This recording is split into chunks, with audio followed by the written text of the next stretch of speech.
जय माँ भवानी। आप सभी कैसे हैं? मैं आशा करता हूं कि आप सभी कुशल पूर्वक से होंगे। मैं ज्योतिषाचार्य अरुण कुमार मिश्र आप सभी के बीच Arun Kumar Mishra motivational speaker YouTube channel के तरफ से आपका हार्दिक अभिनंदन करता हूं। इस वीडियो को आखिरी तक देखें। जैसा कि आपने थंबनेल में देखा, महाकाली की दुर्लभ कथा, इस कथा को आखिरी तक देखें, एक अलग ही आनंद की प्राप्ति होगी। क्योंकि यह वीडियो पहाड़ी क्षेत्र में मैं शूट कर रहा हूं। यह सेव के बगीचे में हिमालय पर्वत पर मैं शूट कर रहा हूं। हिमाचल प्रदेश के शिमला जिले के रामपुर क्षेत्र में यह वीडियो शूट हो रहा है। सेव के बगीचे में पीछे आप देख रहे होंगे सेव फड़ा हुआ है यहाँ।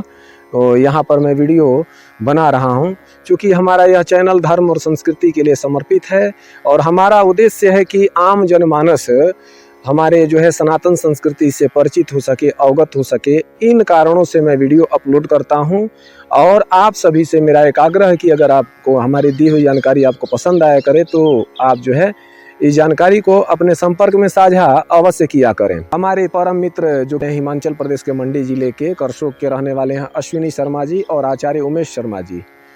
आचार्य उमेश कृष्ण शर्मा जी हमें आमंत्रित किए, उन्होंने बुलाया।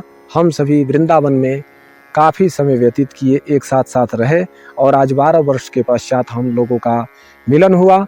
हमने उनसे अभी कहा कि मित्र जी, हम तो काफ़ी दिनों से यात्रा में हैं, हमारा वीडियो अपलोड नहीं हो रहा है, इसलिए आप हमें थोड़ा सा अनुमति दीजिए ताकि मैं इस सेव के बगीचे में, जैसे आप पीछे देख रहे होंगे सेव के फल लगे हुए हैं, ये सेव के फल लगे हुए हैं और इन वृक्षों के बीच में एक वीडियो अपने दर्शकों के बीच प्रस्तुत करना चाहता हूं। तो उन्होंने कहा बिल्कुल जाइए। हमारा उद्देश्य था कि मैं एक बार इस हिमाचल प्रदेश के पर्वतीय भाग में भी एक वीडियो बनाऊं, लेकिन आज का जो हमारा मूल विषय है महाकाली के लिए यह वीडियो समर्पित है। जैसा कि आप थंबनेल में देखे होंगे, महाकाली का नाम सुनने पर एक अलग ही अनुभूति होती है। डरावना चेहरा उनका दिखता है कि स्त्री हैं जो काली कलूटी हैं, उनके बाल खुले हुए हैं, हाथ में खड्गली रहती हैं और उनको जब देखते हैं तो हमारे अंदर भय की प्राप्ति होती है।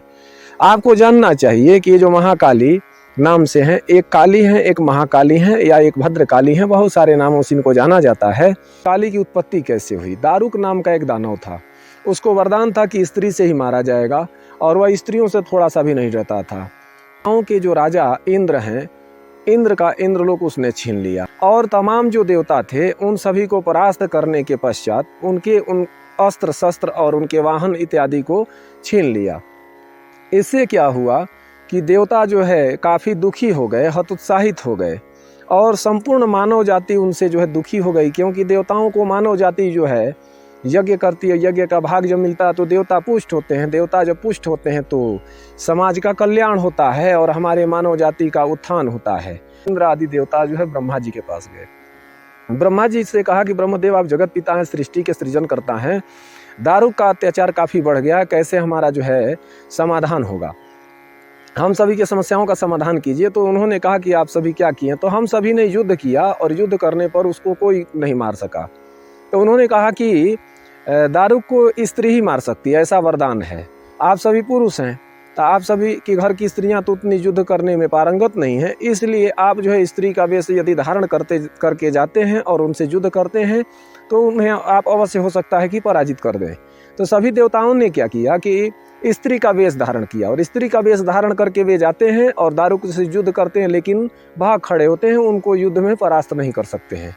फिर आते हैं विष्णु जी को लेकर के, ब्रह्म जी चलते हैं महेश्वर के पास। महेश्वर के पास जब जाते हैं तो महेश्वर क्या करते हैं कि माता पार्वती की तरफ मुस्कुराते हुए देखते हैं। यही हिमालय पर्वत जहाँ पर मैं खड़ा होकर वीडियो बना रहा हूँ, पीछे आप हिमालय पर्वत को देख सकते हैं। वो आपका हिमालय पर्वत की श्रृंखला है। अभी मैं हिमालय पर्वत पर ही अवस्थित हूँ। हुआ कि पार्वती जी के तरफ भगवान शिव जब मुस्कुरा कर देखते हैं तो माता पार्वती उनके कंठ में एक अंश अपना छोड़ती हैं और कंठ में उनके विष था जो हलाहल का उन्होंने पान किया था, उसमें जब प्रवेश करती हैं और वहाँ से उस कालेपन, उसकी जितना उसकी दुष्वृत्तियाँ रहती हैं उन सब को ले करके बाहर एक उनका तृतीय नेत्र जब भगवान शिव का जलन होते हुए निकलता है तो एक काली करूटी स्त्री एक प्रकट होती है, जो कि अलग ही प्रवृत्ति की दिखाई दे रही है। गले में मुंड की माला ली हुई है, हाथ में खड्ग ली हुई है, एक हाथ में थाली ली हुई है। इस प्रकार से जब निकलती है और चिकार करते हुए आती है, बोलती है क्या मुझे करना चाहिए, तो तुम दारुक को मार दो। जब जाती हैं दारुक को मारने के लिए, दारुक को हुंकार मात्र से भस्म कर देती हैं। भस्म करने के पश्चात भी उनका क्रोध शांत नहीं होता है। अब सभी देवता उनकी स्तुति करने लगते हैं, प्रार्थना करने लगते हैं कि माता आप जो है प्रसन्न होइए, लेकिन माता काली तो कुछ समझ नहीं पाती हैं।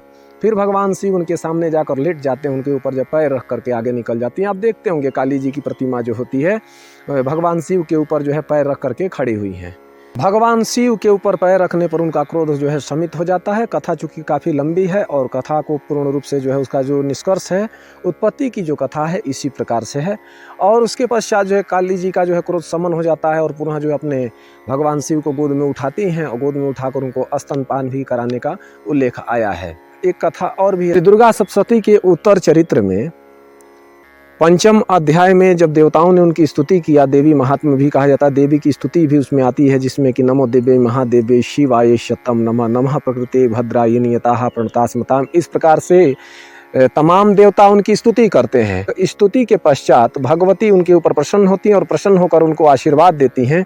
कहती हैं कि हे देव, आपके ऊपर कोई भी आपदा आएगी मैं उसका शमन करने के लिए वचन देती हूँ। जब वचनबद्ध होकर के अपने निवास स्थान को माता चली जाती हैं तो कुछ समय पश्चात की बात है, मार्कंडेय पुराण के अंतर्गत दुर्गा सप्तशती, जो कि अनादिकाल से चला आ रहा है, लेकिन आधुनिक विद्वानों के मत में, आधुनिक लिपि की मत में जो है उसको जो है ईसा के जन्म से 400 से 500 ईसा वर्ष पूर्व जो है उसको माना जाता है। चाहे जो कुछ भी हो, प्राचीनता के दृष्टिकोण से मार्कंडेय पुराण जो है काफ़ी प्राचीन पुराणों में आता है और उसमें भी दुर्गा सप्तशती का स्थान तंत्र शास्त्र में अनुपम है और काफ़ी अलौकिक ग्रंथ है। एक बार आप जो है दुर्गा सप्तशती को अवलोकित अवश्य करें और जो लोग देखते होंगे उनको तो पता ही होगा दुर्गा सप्तशती में क्या क्या बातें कही गई हैं। तो उत्तर चरित्र में ऐसी कथा आई है कि 6वें अध्याय में आता है, आप देखिएगा, उसमें शुंभ और निशुंभ नामक 2 दानव थे। दनु और कश्यप ऋषि के द्वारा जो उत्पन्न संतति हुई उनको दानव कहा जाता है। दनु के पुत्र को दानव कहते हैं। मंत्रियों ने आकर के उनको कहा कि आपके पास जो है कुबेर का वाहन है, आपके पास जो है वरुण का पास है, इंद्र का जो है वज्र है, तमाम प्रकार के शस्त्र और अस्त्र और ऐरावत हाथी इत्यादि सब कुछ है, लेकिन आपके पास एक उत्तम स्त्री नहीं है, इसलिए आपको एक उत्तम स्त्री की प्राप्ति करनी चाहिए।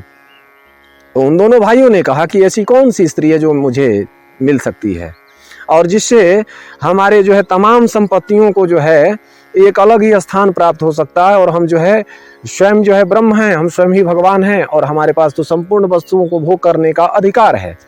तो इस प्रकार से जब जो है उन्होंने प्रश्न किया तो दूत ने बताया कि हिमालय पर एक लड़की है और वो पार्वती नाम से है।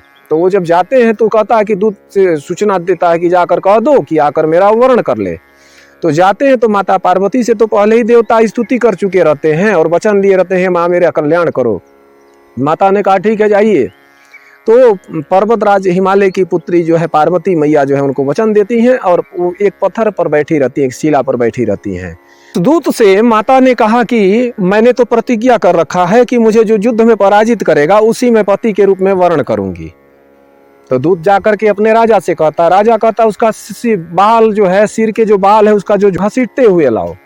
जाते हुंकार करते हुए भस्म हो जाता है, तमाम प्रकार की सेनाओं को भेजता है, सबका जो है संहार हो जाता है।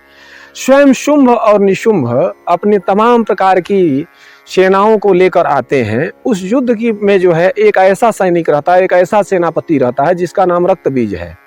इसकी विस्तृत कथा को हम नहीं कहेंगे, संक्षेप में ही कहेंगे। रक्तबीज को ऐसा वरदान प्राप्त था कि उसका वध जो है स्त्री ही कर सकती है। इसके अलावा उसकी विशेष विशेषता यह थी कि शरीर के रक्त का बूंद यदि पृथ्वी से स्पर्श हो जाएगा, जमीन से भूमि से स्पर्श हो जाएगा, तो उसी के समान दैत्य जो है जितनी बूंदे गिरेंगी उतने दैत्य जो है उत्पन्न हो जाएंगे। तो वैसा ही हुआ। ऐन्द्री ने वज्र का जो प्रहार किया उसी की तरह जो है तमाम प्रकार के दानव उत्पन्न हो गए। अब ये सभी घिर करके मातृकाओं के साथ युद्ध करने लगे। जैसा कि हमने कहा, इंद्र की शक्ति ऐन्द्री, ब्रह्मा की शक्ति ब्रह्माणी और आपकी जो है विष्णु की शक्ति वैष्णवी, उसी तरह से कौवेरी, इस नारायणी, तमाम प्रकार की जो देवता हैं सबकी शक्तियां उसमें युद्ध कर रही थी। अब बहुत चिंता का विषय हुआ।